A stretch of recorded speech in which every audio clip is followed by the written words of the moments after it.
Isang buntis na babae ang nasagasaan ng isang bulldozer sa parking lot ng isang shopping center sa Brooklyn noong Martes.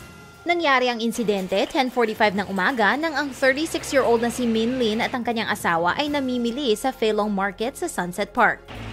Ang may-ari ng tindahan ay gumagamit ng Bobcat S250 para alisin ang snow sa parking lot sa labas. Nilalagay ng mag-asawa ang kanilang pinamili sa trunk ng kanilang kotse nang pinaatras na may-ari ng tindahan ng bulldozer.